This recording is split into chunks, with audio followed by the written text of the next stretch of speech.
Praise the Lord. Hallelujah. ഇന്ന് ഈ പ്രഭാതത്തിൽ 1 ദിനവൃത്താന്തം 16-11 തിരുവചനത്തിലൂടെ ഈശോ നമ്മോട് സംസാരിക്കുകയാണ്.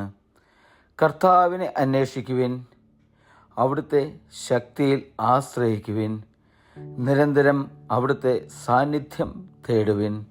ഇന്നത്തെ തിരുവചനത്തിലൂടെ നമുക്ക് കാണുവാനായിട്ട് സാധിക്കും. ഈശോ നമ്മോട് പറയുന്നത് എങ്ങനെയാണ്? കർത്താവിനെ അന്വേഷിക്കുവിനെന്ന്.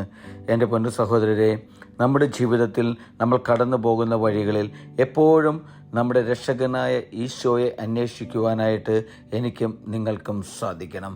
ലോകത്തിൽ ഏതൊരു ശക്തിയിൽ നമ്മൾ ആശ്രയിച്ചാലും നമ്മൾ പലപ്പോഴും വീണു പോയേക്കാം. എന്നാൽ രക്ഷകനായ യേശു ക്രിസ്തുവിൽ ആശ്രയിച്ചാൽ ഒരിക്കൽ പോലും നമ്മൾ വീണു പോകുകയില്ല.